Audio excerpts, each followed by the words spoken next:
Good. Welcome to the regular weekly Rotary Club of Hudson meeting. Today is October 30th, 2024. It's great to see all your shining faces. We do not have any guests this morning that I see. Do we have any? I mean, other than our folks from the service learning class, and we'll meet them all in a few moments. So if I may, I think I will ask Father Joe Boisel to come on down and lead us. Yes. You know, it was nice. Like, I saw Joe's name on the list. I'm like, oh, I don't have to like give him a list of all the canned invocations that we have. So we're getting a fresh one here. I thought this morning, for the invocation, I would go to the Hebrew Psalter, Psalm 95. We call it the Venite. It's the first word in Latin, come. So from Psalm 95, will you pray with me? Come, let us sing to the Lord. Let us heartily rejoice in the strength of our salvation. Let us come before his presence with thanksgiving, show ourselves glad in him with psalms. For the Lord is a great God and a great King above all God. In his hands are all the depths of the earth, the heights of the hills his also. The sea is his, for he made it. His hands prepared the dry land. Oh, come, let us worship and fall down and kneel before the Lord our Maker. For he is our God. We are the people of his pasture and the sheep of his hand. Amen. Very nicely done. I appreciate the Latin lesson. And let's see, let's have, and so you can come on down and lead us in the Pledge of Allegiance and the four-way test. Come on down. Please join me in the pledge.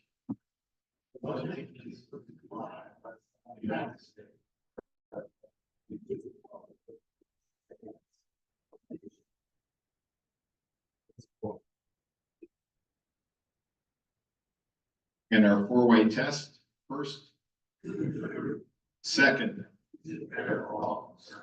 third, and number 4.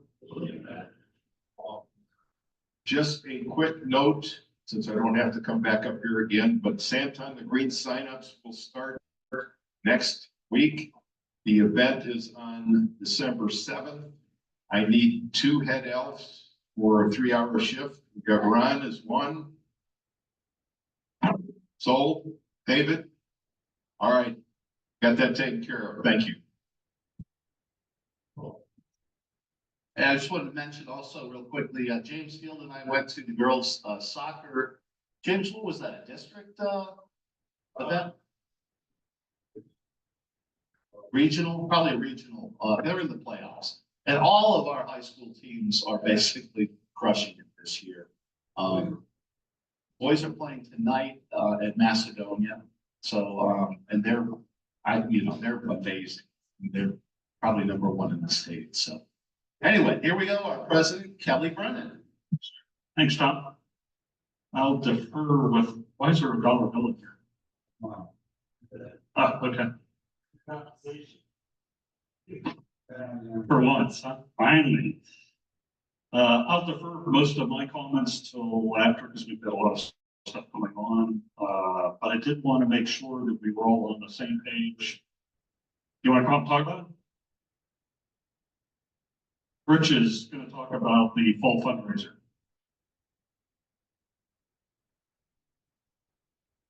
Okay, it's me again, bother you. Currently we're at 29 people signed up, and I was able to badge your 1 to the email. And for those people up there, you see, Allison, we will come and find you. No, seriously.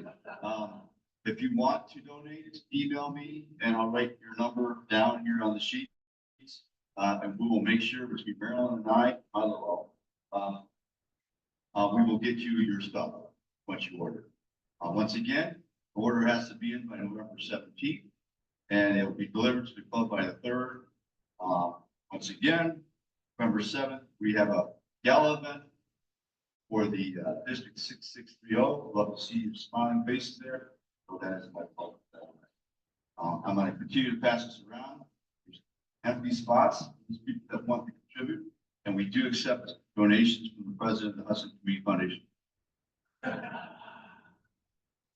Thanks, Rich. And again, I'll just defer all this stuff till the end because we've got a lot of stuff to get through.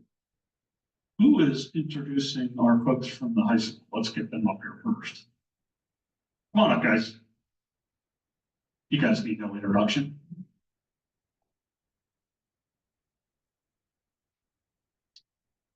Who's taking the lead? Yeah.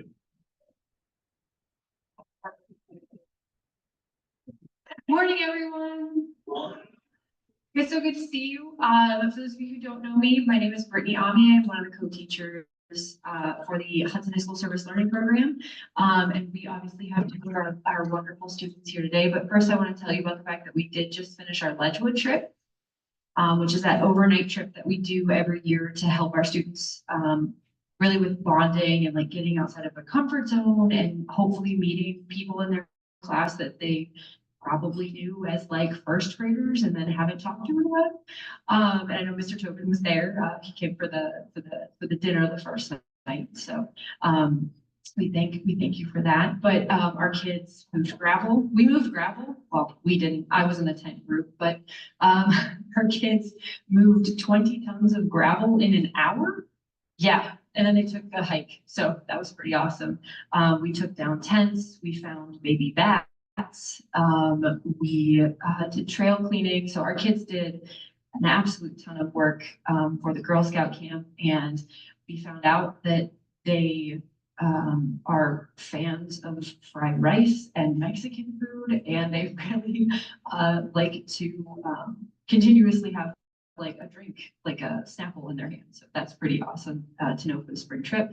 And so we are excited for the spring trip going forward. We've gotten a lot of good reviews from our kids about going back to Ledgewood, and then we'll be working with the North Hill community and outside of the camp for that spring trip. And for our first student today, I have the pleasure of introducing Sienna Pinson. I've only met her this year, but she might be one of the sweetest people that I've ever met in the entire world. So she's going to tell you a little bit about her first semester site experience.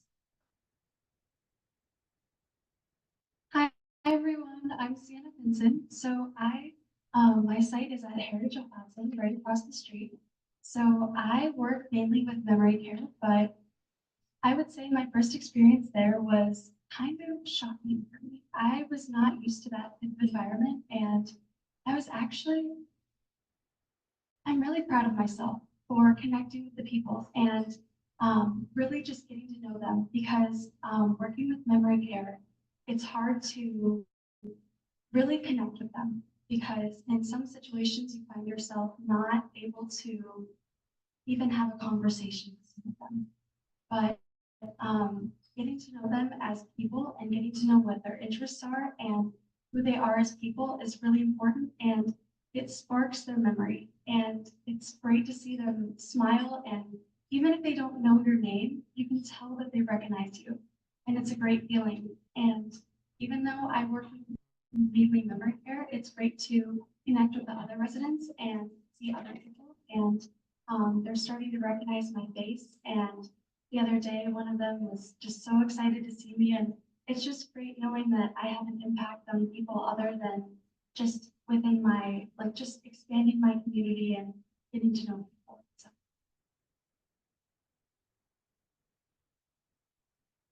people. So I've talked to a few of you, but I am actually unsure of what I'm going to be doing after school. I know I want to go and pursue, like go to college and definitely explore my options there, but I talked to a few of you and you had great advice about possibly just expanding like my horizons and everything like that. And it's great at Heritage too. They also give great advice. So yeah, but yeah, that's about, yeah. It's going to be interesting, but yeah, thank you so much.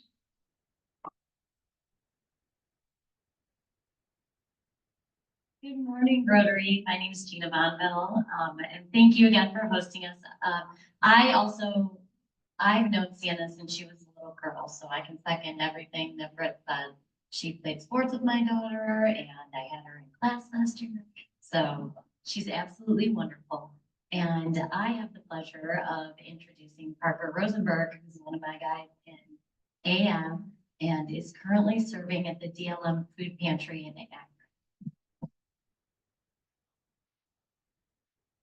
Hi, my name is Parker Rosenberg. I'm serving at the DLM Food Pantry in Akron, Ohio. Basically, we give out food to families that aren't necessarily homeless, but some of them are. But most of them are usually under the poverty line where they're not making enough income to be able to put food on the table for their family. So they can either submit a form electronically on our website, or like they can leave a voicemail in our inbox, and we'll put them on the list and we'll get all the information from them.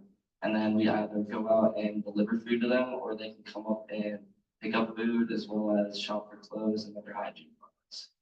And I think the biggest thing that I first was like exposed to when I first was at my site was like, just, I feel like the difference of lifestyle and how different of a city Akron is than Hudson.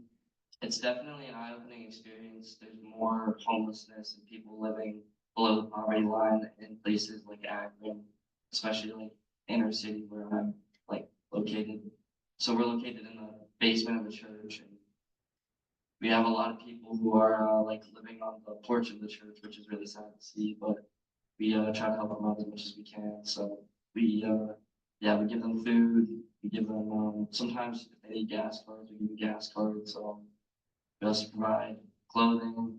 We also have a room for like suits and stuff. If you're going to a job interview and you don't have enough money to pay for a suit, we can get you like what you need. And I think just experiencing being in a different city than Hudson that has a different culture is just, it's eye-opening, because a lot of people are stuck in the Hudson bubble and they can't figure out how to get out because they were raised one way and they don't really venture out. And so I feel like being exposed to these new experiences has really opened my eyes to what other people are experiencing and not just myself. My plans for the future are probably real estate and marketing at either Florida State or Tennessee. I get it. So.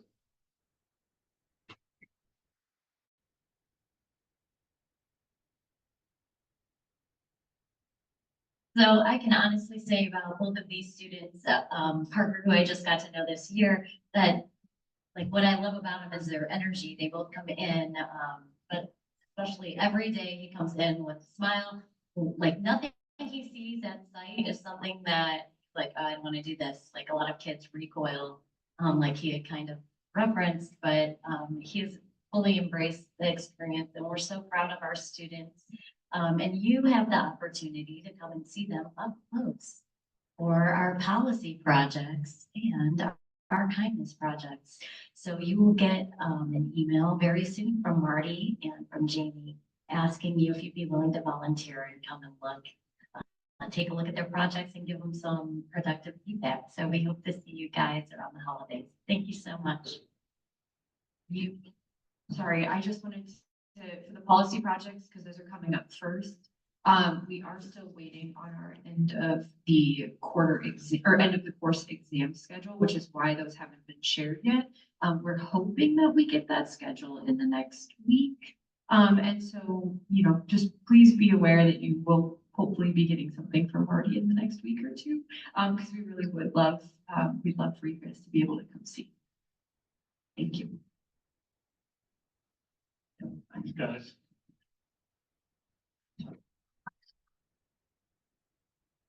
Thanks, Brittany and Gina.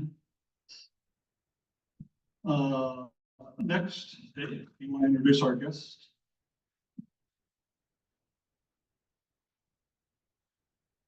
Thank you, President Kelly. Good morning, fellow Rotarians and guests.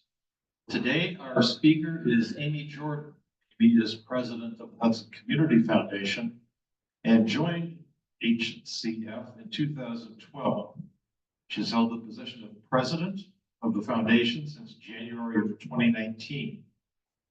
She's responsible for the leadership of the foundation's activities and achievement of the goals and financial objectives set by its board of directors, while ensuring the organization's activities are compliant and in furtherance of its mission.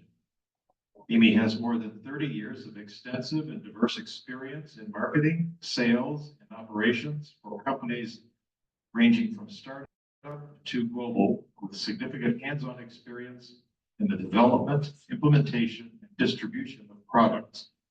She is a certified nonprofit professional, serves as a member of the Council on Foundations, a member of Leave a Legacy, an affiliate of Northern Ohio Charitable Gift Planners, and a member of the Hudson Diversity, Equity, and Inclusion Alliance Task Force, as well as a volunteer for local organizations.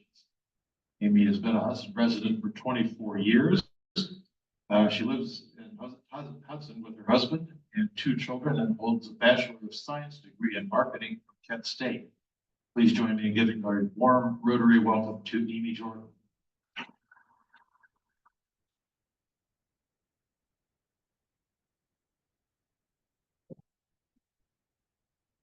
Good morning, Rotarians and fellow Hudsonites. It's wonderful to be here this morning. I recognize so many faces. It's wonderful to be the transition after service learning. Hudson Community Foundation is a site for the students. We've been very pleased with the students that we have. Our current student right now, Julia, is doing extraordinary, fills in as an admin assistant role, and they're a couple of days a week. Just so pleased with the students we receive.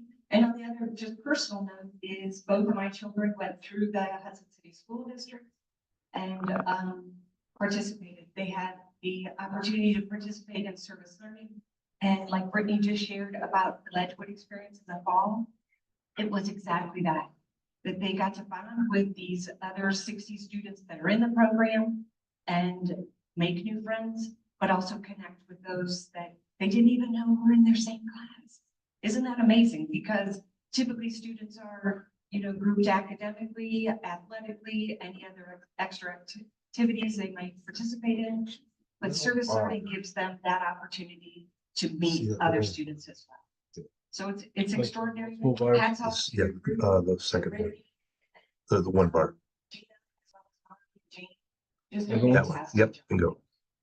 And we all felt Yeah, I'll just show this. I mean, you can leave it up. Yeah, Lonnie. And you guys just, it's always no big shoes. Thank you. Such a fantastic job. Your passion for this show is great. Okay, so I guess I should move on.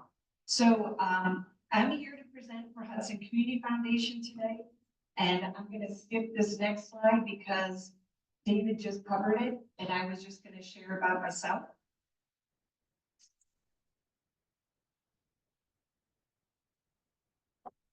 Am I not aiming it right at the camera?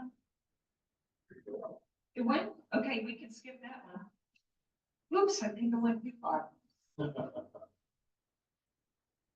Okay, so as I come to you today for Hudson Community Foundation.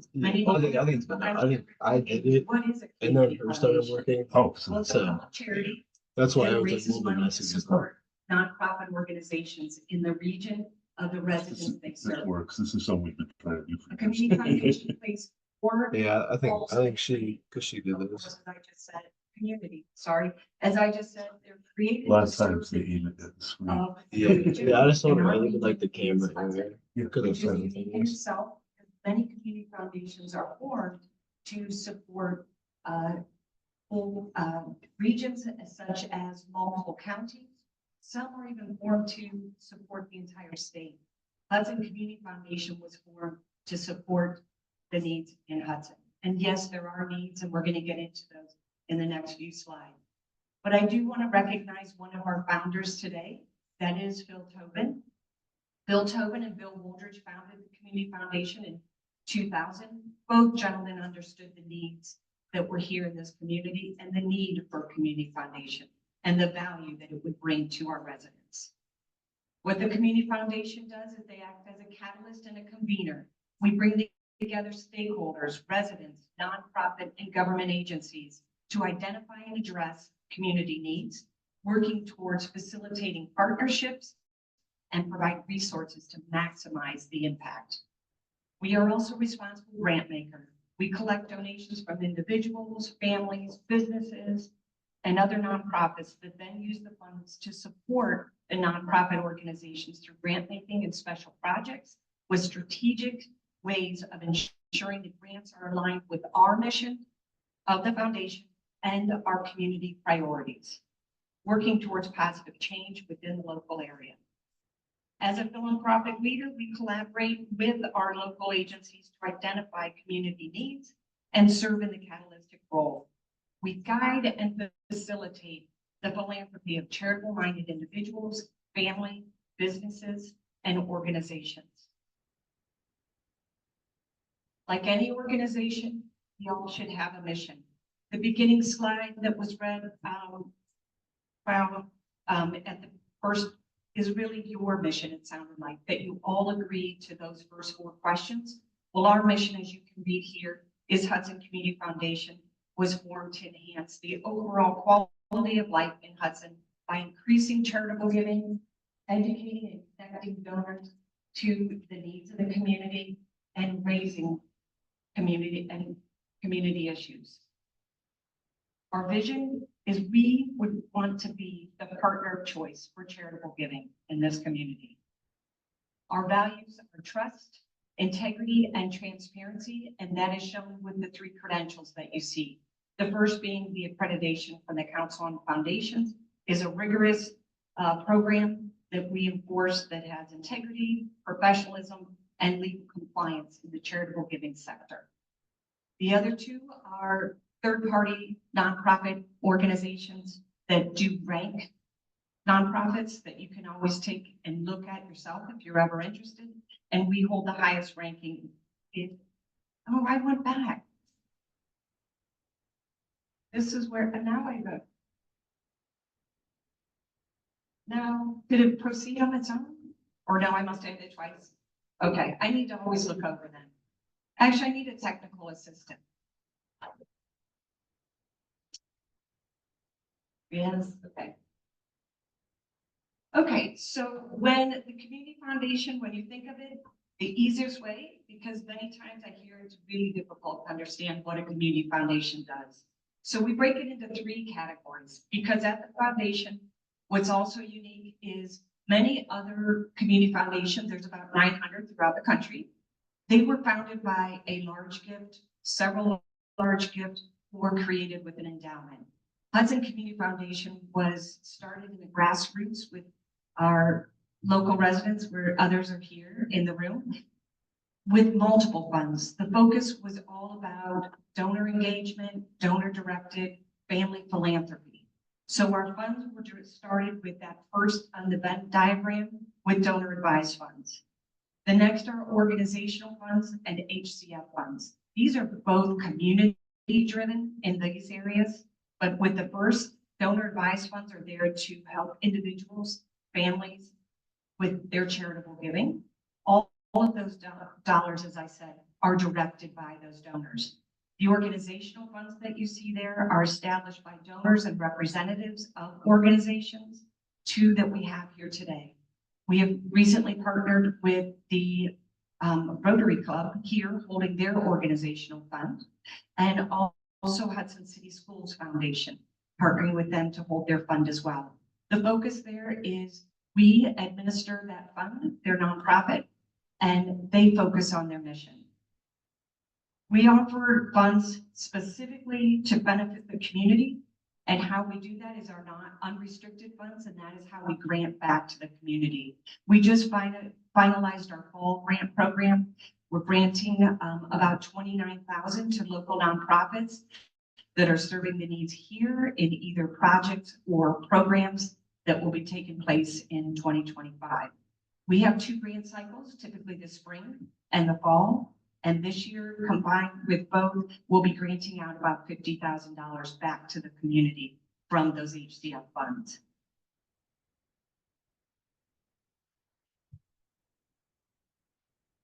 So how do we make the impact in the community? As you can see from this slide here, in our history, we've granted over $500,000 back into the community. to almost 60 organizations in the last 2 decades. We've provided startups to more than 14 local organizations that are still operating today or have done so and have moved on or created their own nonprofits. The last bullet here is about the Hudson City Schools Foundation Fund. That was seeded and started by Bill Wooldridge, who's also a member of Rotary today. And as of, we just recently issued our donation this year. The distribution went out this month. And that goes directly to the Hudson City Schools Administration that understands the needs that are in the community. And so far, with the distributions in the past 7 years, we've granted about $53,000 directly to the Hudson City Schools. And again, I want to credit Bill Wooldridge for this. It was his vision that understood that there was a need in the school, and it's for the students that families are struggling financially, and to make sure that those students in the classroom have just the same opportunity as others, and how we help them might be with school supplies, field trips if the family can't afford that, college and exam fees, your AP fees in the spring. We want to make sure that those students, again, have the same opportunities, or if they also couldn't participate in band and rent that piece of equipment, we want to make sure that they're able to participate. But again, that's all thankful to Bill Wooldridge and his leadership of the foundation as well as this fund. So Hudson Community Foundation has awarded, as I said, we support and collaborate with the other nonprofit organizations working to meet the community needs and enhance our quality of life of how we know it today. Staying on the topic of community engagement, what that is the process of working collaboratively with and through groups of people affiliated with the geographical region. They have a similar interest and similar situations to address issues affecting the well-being of our people in our region. HCF has funded many familiar community initiatives. If you've attended Bandstand, Farmers Market, Hudson Mart, Holiday Lighting, and Hudson Job Search, resources for senior residents and historical preservations like Case Barlow and the new Hudson Bus House. We've supported critical services such as Hudson Food Pantry, the Grief Care Place, educational programs in the high school, the drug-free clubs, as well as mental health awareness, the suicide protection prevention program that's at the high school, and facilitating scholarships as our high school seniors. We provide for essential resources to families in need in our schools, and that's what I just referred to from the Hudson City Schools Student Assistance Fund that we distribute on an annual basis. And again, we've helped launch and sustain numerous community projects essential to supporting our nonprofits and the community and programs that you've all, I'm sure, attended and really enjoy attending on an annual basis. To show a few of the organizations that we've worked with here, I'm sure many of you recognize these logos here, or possibly you're even a volunteer, because many of these organizations here today cannot function without their volunteers. Every one of these have volunteers and led by volunteer groups. For the Community Foundation, how we're governed by a board of directors. At this time, we have 19. And they govern with a professional staff. Many of these operate in a very similar fashion.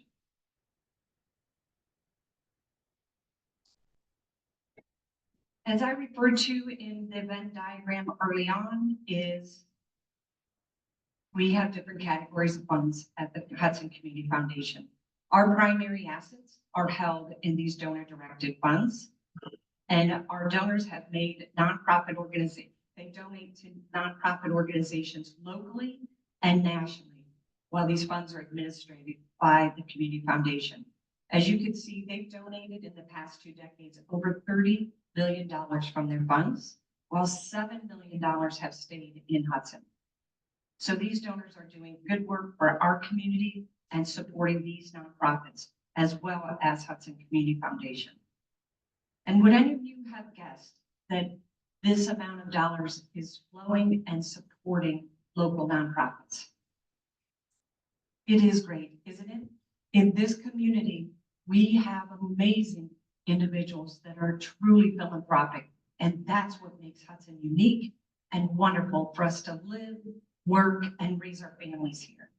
That the amount of work that stays, and those that are donating their dollars, again, they have a choice to give anywhere. They give to the causes that matter most to them, and Hudson is so special to many of them. And that's why many of the projects or programs that you attend in the community that I just rattled off there in the last slide are all supported from grants and support from these local philanthropic leaders. So speaking of donor advised funds, guessing that someone in the room, we know that few of you have these, but I just want to share briefly, how does a donor advised fund work? And if you have any questions, please pause and I'd be glad to answer as I move along. But the first is easy. It takes no cost to set up, and you or your financial advisor decide what you'd like to contribute to establish the fund, either cash. Most popular is typically securities because the donor avoids capital gains and receives a tax benefit on that gift.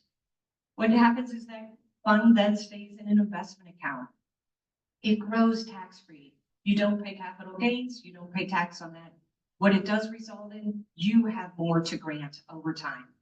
You then, number 3, you decide where to grant. You decide the charities that matter most to you, the causes that are important to you, and you decide when you would like to grant. We do follow the policy right now set by the IRS. It's a fund activity policy, and you do have to start some type of grant making by year 3. So we show the IRS those dollars aren't just parked, that they are going to ultimately end up at that charity and support.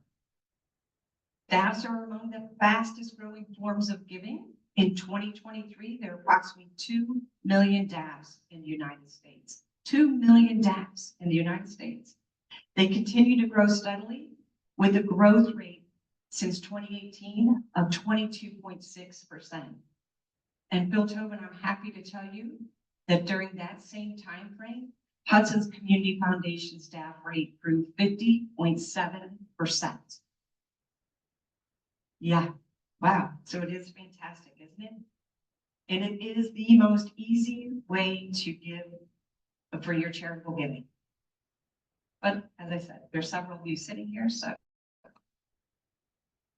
glad. Thankful that you chose Hudson Community Foundation. You all have choices, and we appreciate that you do choose to keep your fund with us.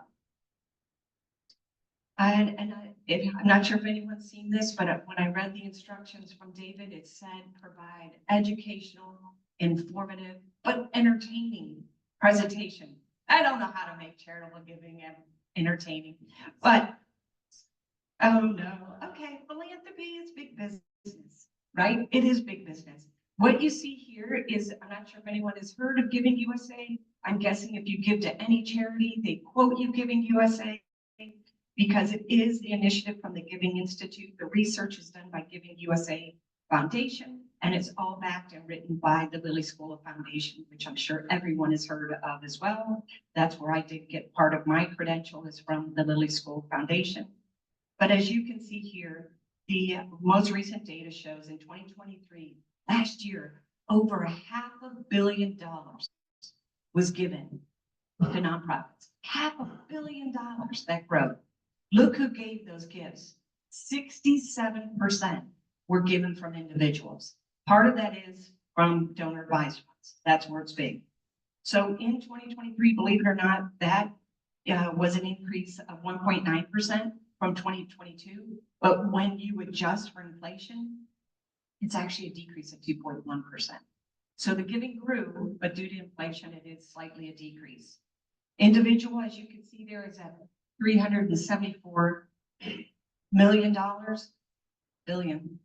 billion dollars, sorry, which is a 67% of the total giving. And this is a decrease with inflation of 2.4%. So in the philanthropic world, we are seeing giving decrease due to inflation. But what we're also seeing is donors are more strategic with their giving, and they want to know the impact of their gift. So what I was just sharing with you on prior slides is letting our donors know, where are we making the impact? How are we making this community better? How are we addressing the needs that when we hear from them? How do we work directly with our nonprofits? They're the ones with the boots on the ground. They have those volunteers that are making sure that everyone is receiving needs, whether it's at the school, whether it's at the food pantry, whether it's at our senior network. We are making sure that all around we are addressing those needs. But I'm not saying that we have captured every need. So if there's someone sitting here today, if there's a need that you're aware of, please reach out to me. I want to learn more about it, and then I can work to try to help and solve that need or serve the need. So please do that. Just a quick recapture, and this is more for Phil Tobin in the room, knowing you're going to be here. But this slide just shows the growth of the community foundation. And I will say that in January 2019, we were at 16 million. In the last 5 years, we've grown about 54% in our assets, because as you look at these assets, you have to keep in mind the grant making that's happening as well.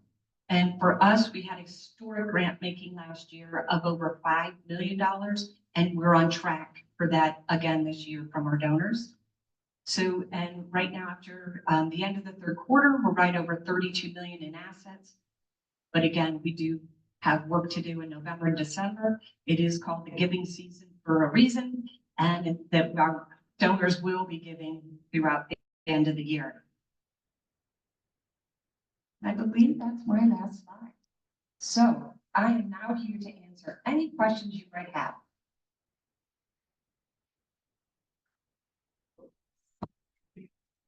Love that Giving USA. Yeah. Chart again. I always think this is so interesting because I'm involved in many, efforts in town. Everybody always raise money. We're gonna raise some money. Let's go to the businesses. Well, look at that. Givings by corporations, 7%. I would make the case that the other 93% is given by. Because 67% is Mr. and Mrs. Smith writing a check or contributing, any number of securities or cars or all sorts of assets, real estate, etc. Giving by foundation, those are mostly private foundations that Mr. and Mrs. Smith set up. The Burton D. Morgan foundations. Right, so the 19% that you're seeing on the slide would be the Burton D. Morgan, the PEG Foundation. Those are your private foundations. So Yes. those are essentially, it gives gifts by individuals too, through a intermediary. I agree. And then the last one, giving by bequest, bequests are when people, those are contributions that people make when they die. And so that's all gifts by individuals too. So the point that I'm trying to make is because there's so much, I think corporations do an amazing job of promoting how charitable they are and how the good that they're doing when they make the contributions. But I think everyone needs to understand they're the very small part of the philanthropy. The real part is human beings, the decisions they make. So, of their own money. So, as I said, Well, and I agree with you, and I appreciate you pointing that out, as I did not do that. But all I did was just continue to mention our donor funds. But what I did have to say is where I didn't focus either is, you see where the charitable giving went, that more than $500 million to religion, human services, and education. Over 52% went to those three sectors. Guess where we're seeing it again this year? Those three sectors. But as Tom was just pointing out, where are they coming from? They're coming from individuals, whether it's individuals or private foundation. And definitely there's so many of us working on planned giving for those bequests. They're all coming from those individuals. So it's again, the trend is staying. What we're seeing also so far this year, corporation businesses are down again. So unless they've opened a private foundation within that corporation, falls into that 19%, but overall corporation giving continues to decline. But I think that's also based upon our economy and what's happening, but giving is still happening. And what the stats I just showed for here locally for our region, we are exceeding that normal, that they're looking at between 2 and 3% growth this year for 2024. And we've already exceeded that part. James, yes. James just passed it off to me, and the kind of guy that he is. This is more of a plug for AD and Hudson Community Foundation, associated with the foundation for over 20 years. It's been a really good experience for me and being on the board and working with people like Bill and Tom and so forth. More recently, Barb and I, my wife, sat down with Amy and we developed something like the 8%, or like 67% of the top percentages. We sat down with her and we did a plan giving on our demise, on our death. And, the reason why I say this, I talked to Mr. Phil told me last week, and it'd be nice to do a little presentation to our club about the benefit, the ability to give once we're no longer here in the form of a donor advised fund or maybe a component fund or endowment or whatever. So it was a great experience down with Amy. We hope that we can execute our plan before the money goes off to our kids and they spend it wisely. So what I'm saying is, if you get an opportunity to get to meet with Amy, have at it. We'll keep that microphone for a second because I thought, on the subject of plan giving, yes, you give to your loved ones, you give to possibly another charity you may have interest, but then by having a fund set up that receives your gift after your passing, we then execute your wishes. You tell the foundation, I'd like to grant, as he was mentioning, Rich was the percentage, we'll grant a percentage to certain organizations. What we also do is on an annual basis, we do our due diligence and we'll continue to vet that nonprofit, make sure they're in good standing, make sure your gift is being used for what it's supposed to be used, and your fund continues. I was having you hold on to the microphone for any tax issues. Is it that you avoid any estate tax, that it goes directly to your fund? Well, I'm not in the luxury of being in that high of a bracket. I always hold you as a high priority, Rich. Well, I'm sorry to disappoint you, Yeah. but as you all know, and Phil and Tom can echo this, that you need to have 13 million in each spouse. That would be 26 million. I just felt underneath that bar. So, no, I guess, yes, to answer your question, tax benefit would be for estate planning. We did it purely in talking to other people in this club.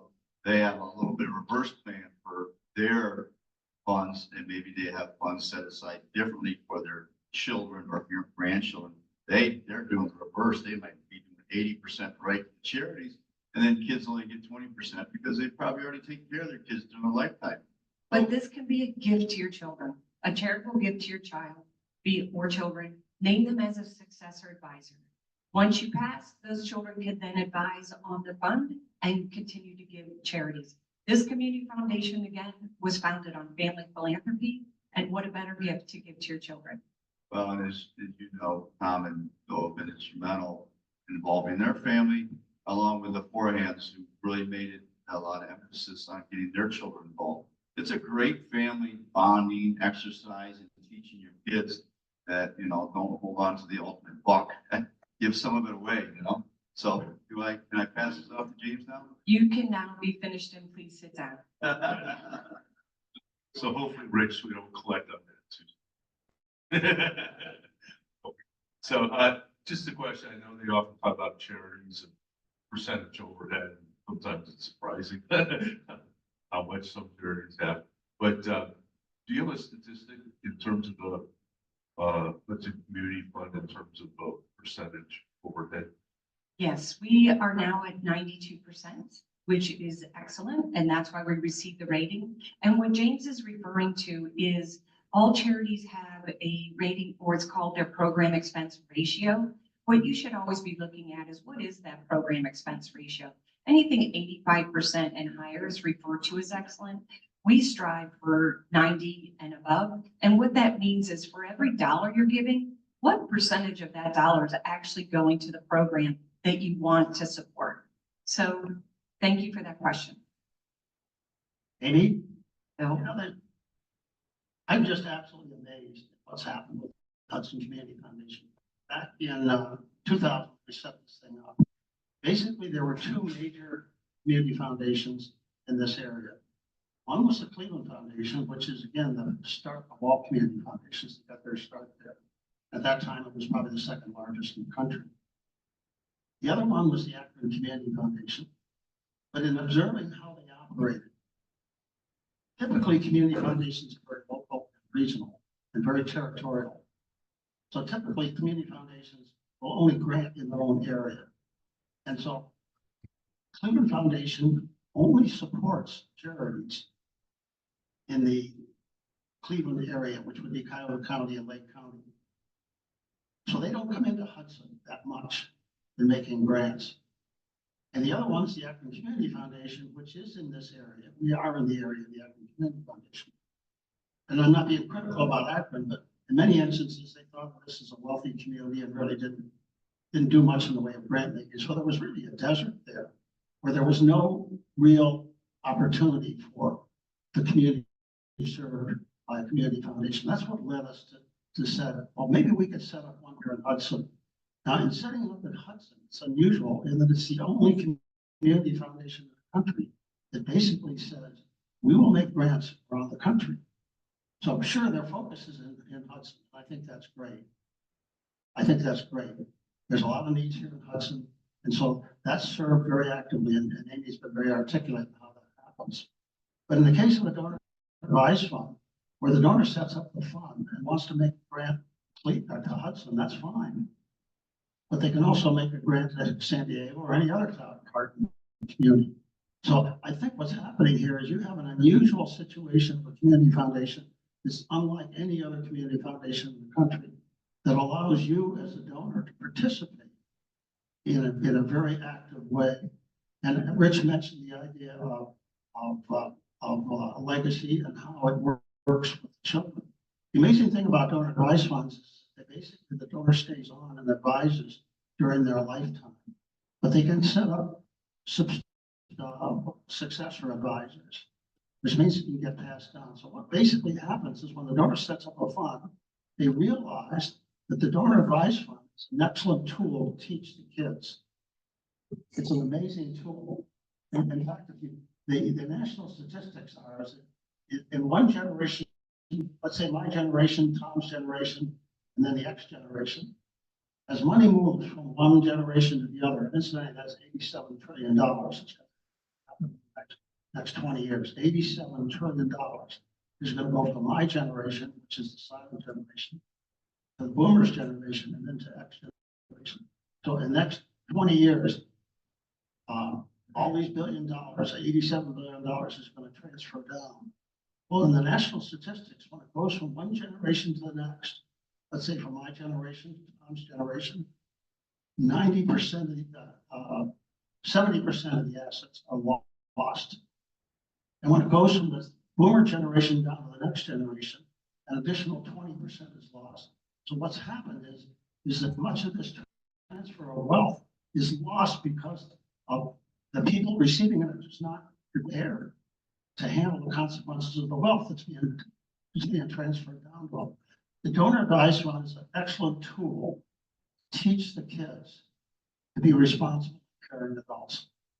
And so basically, all that reverses that trend, where a lot of those assets are lost from one generation to the next. So I love what you're doing, Amy. I'm just really pleased with it. And so one statistic you mentioned, their assets are worth $30 million. That's after giving away $30 million. So basically, contributions coming in have probably been in excess of $60 million. That's outstanding. In the last 5 years, 27 million has been donated to the foundation, but of course, that amount's been granted back out. So thank you for the opportunity, Bill, because you interviewed me and you were really a stickler. You had some really tough questions. I didn't even know, should I be doing this job? Before we leave on this subject, I just want to circle back to what Phil was just saying. Hudson, it's cut off there, but Hudson Community Foundation as a community foundation was founded on 4 pillars, and they're what you see at the bottom: arts and culture, the historical prevention, as well as our youth education, recreation, and of course, social services or human services. So when we issue grants, they all come from in that bucket as a way of the founding and those 4 pillars. And my last comment is, any of you Rotarians sitting here today, when you meet with your estate planning and you're thinking of what you want to give, if you really enjoyed your time with Hudson Rotary, there's a fund at Hudson Community Foundation. You could name that fund in your estate so that the fund then receives your gift once you've passed. And so you can continue to support the organization that you've so enjoyed over the years. One very quick comment. As someone who works with one of the not-for-profits, I'd like to commend you for your partnership of working with us because you've brought solutions to the table that we needed. Specifically, the need for a physical address. And it's amazing, it was so easy to accomplish that because no one on our board wanted our physical address affiliated with the not-for-profit. And we didn't have a building, like Pace Foundation or the Berger Foundation. We're way too small for that. But we came up with a collaborative solution. Thank you. And it's been a pleasure working with you, Marilyn. And we're here to serve. So please, anyone else have an idea for a group organization, please reach out. We'd be glad to work with you. Thank you for your time and the opportunity.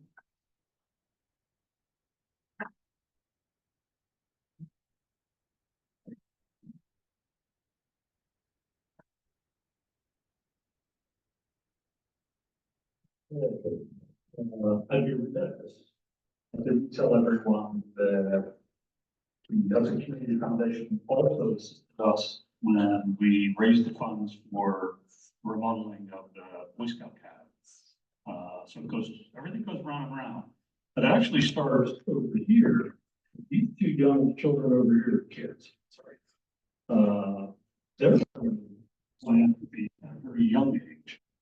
Even though it's just giving of time, Hudson's very unique to have a service learning organization. So,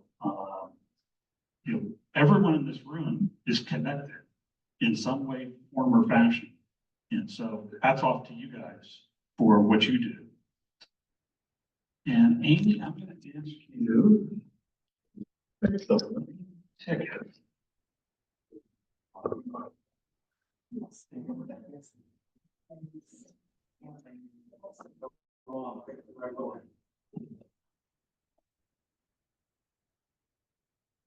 Right up there for right at the moment. Remember last week I had mentioned that we were going to get a fishbowl and pull a person's name. You think I'm going to drag around a fishbowl? I thought about this as I'm putting these names into a jar. I think I'm going to drag this jar around week after week. Here's my fishbowl. So I'm going to pull a name out of here. Again, you'll be entered into the Rotobuck. I just got to make sure the person's here. So let's put that in.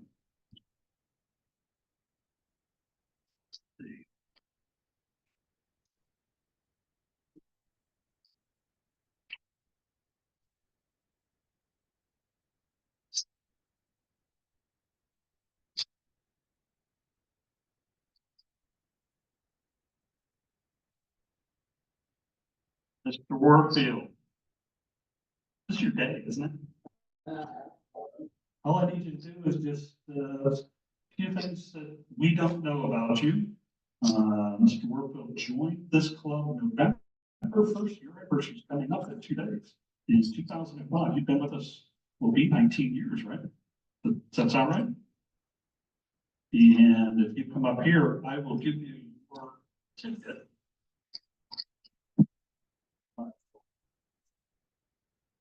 Just 19. You see that?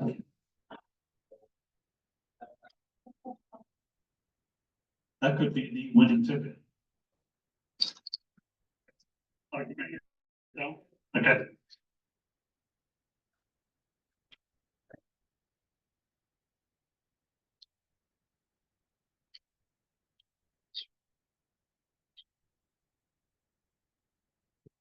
Well, I'm not in the shower, so. What you don't know about me? Well, I think a lot of people do, like, a little bit in Minnesota, especially from, moved around the 13 different schools. Kindergarten, whatever, senior got transferred a lot. And yeah, that's why I'm kind of, as Joe adults, and so worried about what I'm saying. Sorry, I put you on the spot, Joe. But it was a great opportunity to talk. Some of you may or may not know I played hockey all my life. Played up until about 2 years ago. Played very competitively, never made until the minor league team level. Then played against a lot of high players in my life. And I had the opportunity to meet a lot of really cool guys, like the Boston Bruins. I grew up in Boston for 4 years. And met Bobby Orr, Wayne Cashman, Greg Shepard, was my coach up in Maine. So then that's kind of flipped more recently, as you guys know, I golf a lot. And especially Barb, she says, there's 3 seasons with you. There's tax season, golf season, and hockey season. Where's my season? So anyway, that's a little tidbit about myself. And you still have your two front teeth? I have all my teeth and some scars on my eyes, some hockey pucks and whatever. Well, eventually, James, I did wear a mask. Some of the people that were a little riskier than me had a half shield. I'm sure a lot of you guys have seen people. Yeah, but some people really got messed up. That stick comes underneath that visor, comes up, really, mess up your teeth and your face. But I, what's that, James? Yeah, well, that would be a major penalty, which is 10 minutes. So, but yeah, a lot of it's accidents. People lift your stick and your stick goes into their face or whatever. But yeah, no, I enjoyed it. And now my love is golf. And I think hockey's behind me now. So, bye-bye.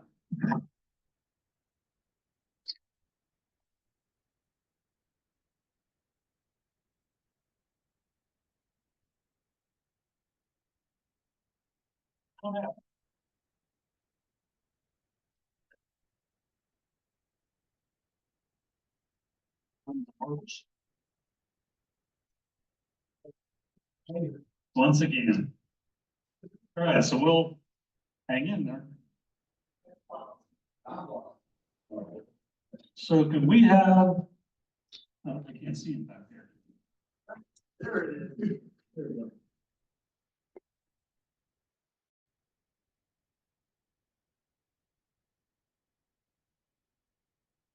The number for Rotary, which is $15 payout, but $380 jackpot.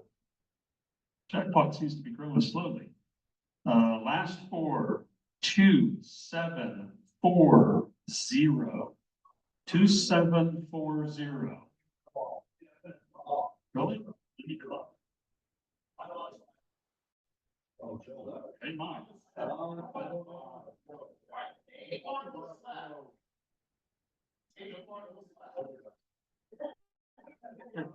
Yeah. That's over here.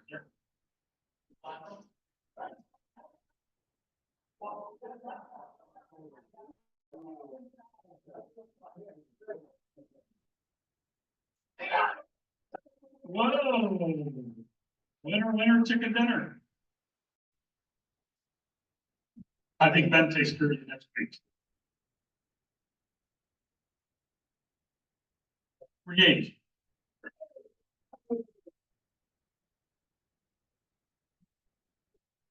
All right, guys, before we leave, useful and important facts. And I can't see them back there. There's a picture that's got to go up on the screen. Jim, can you ask him if he could, there it is. We did the lights because you're not gonna be able to see this.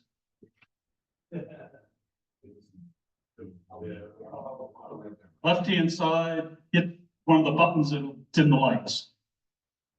Right over here on the side of the wall.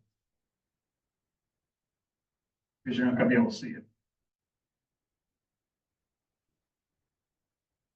That's your lights.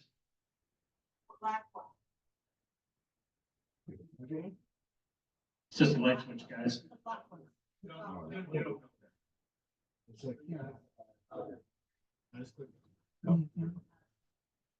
There you go.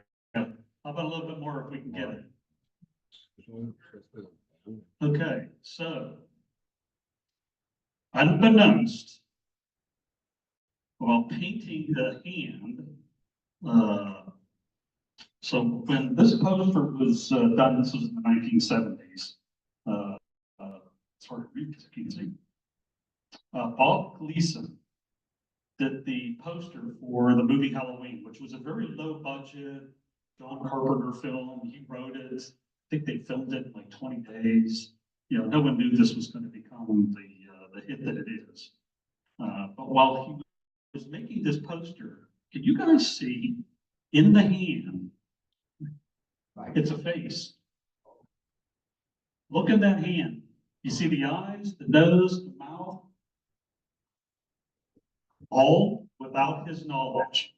That all is, it was not intentional by any stretch of the imagination. These posters, if you have originals, go for over $1 million. That's your fact of the day. The other for our service learning folks, you were talking about bats earlier. Bats and Halloween, the connection.